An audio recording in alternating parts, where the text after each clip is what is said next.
देश 'ਚ ਕੇਂਦਰ ਦੀ ਸੱਤਾ 'ਚ 2014 'ਚ ਕਾਬਜ਼ ਹੋਣ ਤੋਂ ਪਹਿਲਾਂ ਦੇਸ਼ ਦੀ ਜਵਾਨੀ ਨਾਲ ਵਾਅਦਾ ਕੀਤਾ ਗਿਆ ਸੀ ਕਿ ਦੇਸ਼ 'ਚ ਬੀਜੇਪੀ ਦੀ ਅਗਵਾਈ ਵਾਲੀ ਸਰਕਾਰ ਬਣ ਤੇ ਹਰ ਸਾਲ 2 ਕਰੋੜ ਨੌਜਵਾਨਾਂ ਨੂੰ ਨੌਕਰੀਆਂ ਦਿੱਤੀਆਂ ਜਾਣਗੀਆਂ। ਸਰਕਾਰ ਤਾਂ ਦੇਸ਼ ਦੀ ਜਵਾਨੀ ਨੇ ਸੱਤਾ 'ਚ ਬਿਠਾ ਦਿੱਤੀ, ਪਰ ਵਾਅਦੇ ਵਫਾ ਨਾ ਹੋਏ। ਇਨ੍ਹਾਂ ਵਿਚਾਰਾਂ ਦਾ ਪ੍ਰਗਟਾਵਾ ਐਡਵੋਕੇਟ ਪਰਮਜੀਤ ਸਿੰਘ ਢਾਬਾ, ਸੂਬਾ ਪ੍ਰਧਾਨ ਸਰਬ ਭਾਰਤ ਨੌਜਵਾਨ ਸਭਾ ਨੇ ਪਿੰਡ ਢਾਬਕਸਾਲ ਜੋਈਆ ਵਿਖੇ ਸਭ ਲਈ ਰੁਜ਼ਗਾਰ ਦੀ ਗਰੰਟੀ ਲਈ ਬਨੇਗਾ ਕਾਨੂੰਨ ਪਾਸ ਕਰਾਉਣ ਅਤੇ ਸੈਨਾ ਵਿੱਚ ਅਗਨੀਪਥ ਸਕੀਮ ਤਹਿਤ ਠੇਕੇ 'ਚ ਭਰਤੀ ਖਿਲਾਫ ਰੋਸ ਪ੍ਰਦਰਸ਼ਨ ਕਰਦੇ ਸਮੇਂ ਕੀਤੇ ਹੈ। ਸਾਥੀ ਢਾਬਾ ਨੇ ਅੱਗੇ ਕਿਹਾ ਕਿ ਕੇਂਦਰ ਸਰਕਾਰ ਵੱਲੋਂ ਅਗਨੀਪਥ ਸਕੀਮ ਤਹਿਤ ਸ਼ੁਰੂ ਕੀਤੀ ਗਈ ਇਸ ਭਰਤੀ ਪ੍ਰਕਿਰਿਆ ਨਾਲ ਦੇਸ਼ ਦੇ ਨੌਜਵਾਨਾਂ ਦਾ ਭਵਿੱਖ ਅਤੇ ਦੇਸ਼ ਦੋਵੇਂ ਹੀ ਅਸੁਰੱਖਿਅਤ ਹੋਣਗੇ ਅਤੇ ਦੇਸ਼ ਦੀ ਰੀੜ੍ਹ ਦੀ ਹੱਡੀ ਸਮਝੀ ਜਾਂਦੀ ਜਵਾਨੀ ਨੂੰ ਡਿਸਪੋਜ਼ਲ ਵਾਂਗ ਵਰਤ ਕੇ ਸੁੱਟੇ ਨੌਜਵਾਨ ਸਾਡੇ ਸਮਾਜ ਲਈ ਚਿੰਤਾਜਨਕ ਸਥਿਤੀ ਪੈਦਾ ਕਰਨਗੇ। ਉਹਨਾਂ ਨੇ ਕਿਹਾ ਕਿ ਦੇਸ਼ ਦੀ ਪਾਰਲੀਮੈਂਟ ਵਿੱਚ ਸਭ ਲਈ ਰੁਜ਼ਗਾਰ ਦੀ ਗਰੰਟੀ ਕਰਦਾ ਬਣੇਗਾ ਭਗਤ ਸਿੰਘ ਕੌਮੀ ਰੁਜ਼ਗਾਰ ਗਰੰਟੀ ਕਾਨੂੰਨ ਪਾਸ ਹੋਣਾ ਚਾਹੀਦਾ ਹੈ, ਜਿਸ ਤਹਿਤ ਹਰ ਇੱਕ ਲਈ ਰੁਜ਼ਗਾਰ ਦੀ ਗਰੰਟੀ ਹੋਵੇਗੀ। ਆਲ ਇੰਡੀਆ ਸਟੂਡੈਂਟ ਫੈਡਰੇਸ਼ਨ ਅਤੇ ਸਰਬ ਭਾਰਤ ਨੌਜਵਾਨ ਸਭਾ ਦੁਆਰਾ ਇੱਕ ਅਗਨੀਪਥ ਸਕੀਮ ਜੋ ਕਿ ਕੇਂਦਰ ਸਰਕਾਰ ਵੱਲੋਂ ਲਿਆਂਦੀ ਗਈ ਹੈ, ਉਹਦੇ ਵਿਰੋਧ ਵਿੱਚ ਇੱਕ ਪ੍ਰਦਰਸ਼ਨ ਕੀਤਾ ਗਿਆ ਹੈ। ਇਹ ਸਕੀਮ ਨੌਜਵਾਨਾਂ ਦੇ ਜੀਵਨ ਨੂੰ ਪੂਰੀ ਤਰ੍ਹਾਂ ਠੇਸ ਪਹੁੰਚਾਉਣ ਵਾਲੀ ਸਕੀਮ ਹੈ, ਕਿਉਂਕਿ ਇਹਦੇ ਨੌਕਰੀ ਤੋਂ ਬਾਅਦ ਜਾਂ ਸਰਵਿਸ ਤੋਂ ਬਾਅਦ ਨੌਜਵਾਨਾਂ ਦੀ ਜ਼ਿੰਦਗੀ ਨੂੰ ਜੀਉਣ ਲਈ ਕੋਈ ਪੂਰਾ 4 ਸਾਲ ਬਾਅਦ ਨੌਕਰੀ ਕਰਨ ਤੋਂ ਬਾਅਦ ਬਿਲਕੁਲ ਮੁੰਡਿਆਂ ਨੂੰ ਵਰਤ ਕੇ ਸੱਟਣ ਵਾਲੀ ਇਹ ਇੱਕ ਸਕੀਮ ਹੈਗੀ ਹੈ ਜੀ। ਅਤੇ ਇਸ ਲਈ ਇਹਦੇ ਰੋਸ ਦੇ ਵਿੱਚ ਅਸੀਂ ਸਾਰੇ ਨੌਜਵਾਨ ਮੁੰਡੇ ਇਕੱਠੇ ਹੋਏ ਹਾਂ ਅਤੇ ਅਸੀਂ ਇਸ ਚੀਜ਼ ਦਾ ਵਿਰੋਧ ਕਰਦੇ ਹਾਂ। ਜੇਕਰ ਇਹ ਸਕੀਮ ਲਾਗੂ ਕਰਨੀ ਹੈ ਤਾਂ ਪਹਿਲੇ ਹੀ ਨੌਜਵਾਨਾਂ ਜਿਵੇਂ ਪਹਿਲਾਂ ਹੀ ਸੈਨਾ ਵਿੱਚ ਭਰਤੀ ਕੀਤੀ ਜਾਂਦੀ, ਉੱਦਾਂ ਹੀ ਸਾਰੀਆਂ ਸਕੀਮਾਂ ਰਿਟਾਇਰਮੈਂਟ ਤੋਂ ਬਾਅਦ ਮਿਲਣ, ਤਾਂ ਜੋ ਇੱਕ ਨੌਜਵਾਨ ਦੀ ਅੱਗੇ ਵਾਲੀ ਜ਼ਿੰਦਗੀ ਪੂਰੀ ਸਹੀ ਤਰੀਕੇ ਨਾਲ ਬਤੀਤ ਹੋ ਸਕੇ ਜੀ। ਅੱਜ ਸਾਡੇ ਪਿੰਡ ਢਾਬਕਸਾਲ ਜੋਈਆ AISF ਤੇ AIYF ਵੱਲੋਂ ਪ੍ਰਦਰਸ਼ਨ ਕੀਤਾ ਜਾ ਰਿਹਾ ਹੈ, ਜੋ ਕਿ ਭਾਰਤ ਸਰਕਾਰ ਨੇ, ਸੈਂਟਰ ਗਵਰਨਮੈਂਟ ਨੇ ਅਗਨੀਪਥ ਯੋਜਨਾ ਚਲਾਈ ਹੈ, ਜੋ ਕਿ 4 ਸਾਲ ਵਾਸਤੇ। ਇਹ ਸਾਰੇ ਨੌਜਵਾਨਾਂ ਦਾ ਕਹਿਣਾ ਹੈ ਕਿ ਇਹ ਅਗਨੀਪਥ ਰੱਦ ਕੀਤੀ ਜਾਵੇ। ਇਸ ਵਿੱਚ ਕੀ ਹੈ, 4 ਸਾਲ ਦੀ ਭਰਤੀ ਹੈਗੀ ਹੈ, ਉਸ ਤੋਂ ਬਾਅਦ ਕੋਈ ਮਤਲਬ ਨਾ ਤਨਖਾਹ ਮਿਲਣੀ ਮਹੀਨੇ ਵਾਸਤੇ, ਕੋਈ ਜਿੱਦਾਂ ਕਿ ਪਹਿਲਾਂ ਚੱਲਦੀ ਆ ਰਹੀ ਭਰਤੀ ਰੈਗੂਲਰ ਜੋ ਕਿ ਤਨਖਾਹਾਂ ਮਿਲਦੀਆਂ ਨੇ, ਉਹ ਪੁਰਾਣੀ ਬਹਾਲੀ ਨੂੰ ਮਤਲਬ ਕੀਤਾ ਜਾਵੇ ਸ਼ੁਰੂ।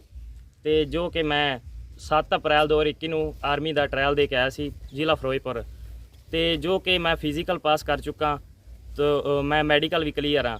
ਬਾਕੀ ਜੋ ਸਾਡਾ ਪੇਪਰ ਉਹ ਕੈਂਸਲ ਕਰ ਦਿੱਤਾ ਗਿਆ, ਸਾਨੂੰ ਡੇਟ ਦਿੱਤੀ ਜਾ ਰਹੀ ਸੀ, ਬਾਕੀ ਬਾਅਦ ਵਿੱਚ ਪਤਾ ਲੱਗਿਆ ਕਿ ਅਗਨੀਪਥ ਯੋਜਨਾ ਸ਼ੁਰੂ ਕਰ ਦਿੱਤੀ ਗਈ ਹੈ। ਸੋ ਅਸੀਂ ਇਸ ਨਾਲ ਬਿਲਕੁਲ ਵੀ ਸਹਿਮਤ ਨਹੀਂ ਹਾਂ।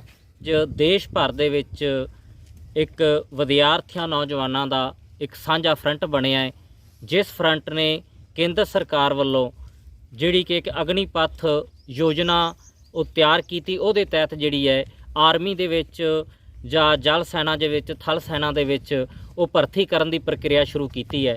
ਉਸ ਪ੍ਰਕਿਰਿਆ ਦੇ ਖਿਲਾਫ ਪੂਰੇ ਦੇਸ਼ ਦੇ ਵਿੱਚ ਰੋਸ ਹੈ।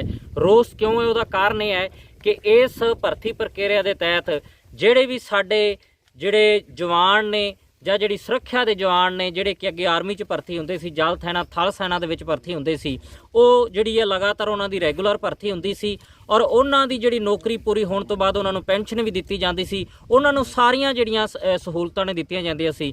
ਪਰ ਹੁਣ ਜਿਹੜੀ ਇਸ ਅਗਨੀਪਥ ਯੋਜਨਾ ਤਹਿਤ ਭਰਤੀ ਕੀਤੀ ਜਾਣੀ ਹੈ, ਇਹਦੇ ਵਿੱਚ ਜਿਹੜੀ ਹੈ ਸਿਰਫ 4 ਸਾਲਾਂ ਵਾਸਤੇ ਸਾਡੇ ਦੇਸ਼ ਦੇ ਨੌਜਵਾਨਾਂ ਦੀ ਭਰਤੀ ਕੀਤੀ ਜਾਣੀ ਹੈ। 4 ਸਾਲਾਂ ਤੋਂ ਬਾਅਦ ਉਹਨਾਂ ਨੂੰ ਬਿਨਾਂ ਰਿਟਾਇਰਮੈਂਟ ਪੈਨਸ਼ਨ, ਬਿਨਾਂ ਕੋਈ ਹੋਰ ਇੰਸ਼ੋਰੈਂਸ ਜ਼ਿੰਦਗੀ ਜਿਉਣ ਵਾਸਤੇ ਉਹਨਾਂ ਨੂੰ ਘਰੇ ਜਿਹੜਾ ਵਾਪਸ ਭੇਜ ਦਿੱਤਾ ਜਾਵੇਗਾ। ਇਸ ਦੇ ਵਿਰੋਧ ਦੇ ਵਿੱਚ ਪੂਰੇ ਦੇਸ਼ ਭਰ ਦੇ ਵਿੱਚ ਜਿਹੜਾ ਇੱਕ ਫਰੰਟ ਬਣਿਆ ਹੈ, ਜਿਹਦੇ ਵਿੱਚ ਵੱਖ-ਵੱਖ ਜਥੇਬੰਦੀਆਂ ਨੇ, ਆਲ ਇੰਡੀਆ ਸਟੂਡੈਂਟ ਫੈਡਰੇਸ਼ਨ ਸ਼ਾਮਲ ਹੈ, ਆਲ ਇੰਡੀਆ ਯੂਥ ਫੈਡਰੇਸ਼ਨ ਸ਼ਾਮਲ ਹੈ, ਹੋਰ ਜਿਹੜੀਆਂ ਇਨਕਲਾਬੀ ਜਥੇਬੰਦੀਆਂ ਨੇ, ਉਹਨਾਂ ਨੇ ਇਸ ਗੱਲ ਦਾ ਜਿਹੜਾ ਉਹ ਅਹਿਦ ਲਿਆ ਹੈ, ਇੱਕ ਤੈਅ ਕੀਤਾ ਹੈ ਕਿ ਕੇਂਦਰ ਸਰਕਾਰ ਨੂੰ ਇਸ ਗੱਲ ਲਈ ਕਿ ਉਹਦਾ ਵਿਰੋਧ ਕੀਤਾ ਜਾਵੇ ਕਿ ਇਸ ਤਰ੍ਹਾਂ ਦੀ ਸਕੀਮ ਦੇ ਤਹਿਤ ਦੇਸ਼ ਦੇ ਜਿਹੜੇ ਜਵਾਨ ਨੇ, ਜਿਨ੍ਹਾਂ ਨੂੰ ਰੀੜ੍ਹ ਦੀ ਹੱਡੀ ਸਮਝਿਆ ਜਾਂਦਾ ਹੈ, ਉਹਨਾਂ ਦਾ ਜਿਹੜਾ ਖਿਲਵਾੜ ਹੈ, ਉਹਨਾਂ ਦਾ ਸ਼ੋਸ਼ਣ ਨਹੀਂ ਕੀਤਾ ਜਾਣਾ ਚਾਹੀਦਾ। ਅਸੀਂ ਇਹ ਵੀ ਮੰਗ ਕਰਦੇ ਹਾਂ ਕਿ ਦੇਸ਼ ਦੀ ਪਾਰਲੀਮੈਂਟ ਦੇ ਵਿੱਚ ਸਭ ਲਈ ਰੁਜ਼ਗਾਰ ਦੀ ਗਰੰਟੀ ਕਰਦਾ ਇੱਕ ਕਾਨੂੰਨ ਬਣਨਾ ਚਾਹੀਦਾ ਹੈ, ਜਿਸ ਕਾਨੂੰਨ ਦਾ ਨਾਂ ਬਨੇਗਾ ਹੋਵੇ। ਬਨੇਗਾ ਤੋਂ ਭਾਵ ਹੈ Bhagat Singh national employment guarantee act, Bhagat Singh ਕੌਮੀ ਰੁਜ਼ਗਾਰ ਗਰੰਟੀ ਕਾਨੂੰਨ।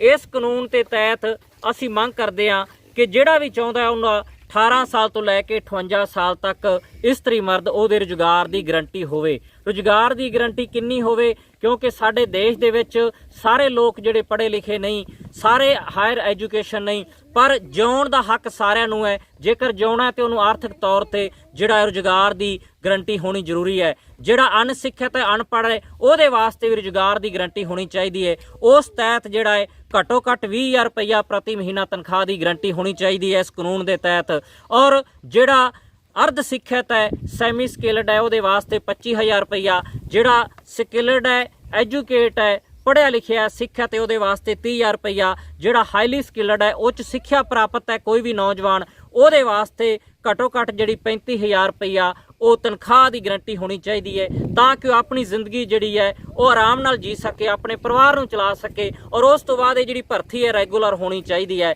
ਜੇਕਰ ਸਰਕਾਰ 1 ਸਾਲ ਦੇ ਵਿੱਚ ਨੌਕਰੀ ਨਹੀਂ ਦੇ ਸਕਦੀ ਤੇ ਉਹਦੇ ਵਾਸਤੇ ਜਿਹੜਾ ਜਿਉਂਦੇ ਰਹਿਣ ਵਾਸਤੇ ਕੰਮ ਇੰਤਜ਼ਾਰ ਭੱਤਾ, ਬੇਰੁਜ਼ਗਾਰੀ ਭੱਤਾ ਨਹੀਂ, ਕੰਮ ਇੰਤਜ਼ਾਰ ਭੱਤਾ, ਜਿੰਨੀ ਤਨਖਾਹ ਦੱਸੀ ਹੈ ਉਹਦਾ ਅੱਧ ਜਿਹੜਾ ਹੈ ਉਹਨੂੰ ਜਿਉਣ ਵਾਸਤੇ ਦਿੱਤਾ ਜਾ ਸਕੇ, ਤਾਂ ਕਿ ਉਹ ਗਲਤ ਲਾਮਤਾਂ ਵਿੱਚ ਨਾ ਪਵੇ, ਉਹ ਲੁੱਟਾਂ ਖੋਹਾਂ ਦਾ ਸ਼ਿਕਾਰ ਨਾ ਹੋਵੇ, ਉਹ ਗੈਂਗਸਟਰ ਨਾ ਬਣੇ, ਉਹ ਜਿਹੜਾ ਚੋਰ ਨਾ ਬਣੇ, ਉਹ ਆਤਮ ਹੱਤਿਆ ਵਾਲੇ ਪਾਸੇ ਨਾ ਜਾਵੇ। ਔਰ ਅਸੀਂ ਇਸ ਗੱਲ ਵਾਸਤੇ ਪੂਰੇ ਪੰਜਾਬ ਦੇ ਵਿੱਚ, ਪੂਰੇ ਦੇਸ਼ ਦੇ ਵਿੱਚ ਸਰਗਰਮੀ ਕਰ ਰਹੇ ਹਾਂ। ਔਰ ਅੱਜ ਪੰਜਾਬ ਦੇ ਵੱਖ-ਵੱਖ ਥਾਵਾਂ ਤੇ, ਅੱਜ ਜ਼ਿਲ੍ਹਾ ਫਾਜ਼ਿਲਕਾ ਦੀਆਂ ਵੱਖ-ਵੱਖ ਥਾਵਾਂ ਤੇ ਜਿਹੜੇ ਪ੍ਰਦਰਸ਼ਨ ਕੀਤੇ ਜਾ ਰਹੇ ਨੇ, ਇਸ ਪ੍ਰਦਰਸ਼ਨ ਤਹਿਤ ਜਿਹੜਾ ਅੱਜ ਇਸ ਗੱਲ ਦੀ ਮੰਗ ਕਰ ਰਹੇ ਹਾਂ ਕਿ ਦੇਸ਼ ਦੀ ਪਾਰਲੀਮੈਂਟ ਵਿੱਚ ਸਭ ਲਈ ਰੁਜ਼ਗਾਰ ਦੀ ਪਰਮਾਨੈਂਟ ਗਰੰਟੀ ਕਰਨ ਦਾ ਜਿਹੜਾ ਕਾਨੂੰਨ ਹੈ ਉਹ ਪਾਸ ਹੋਣਾ ਚਾਹੀਦਾ।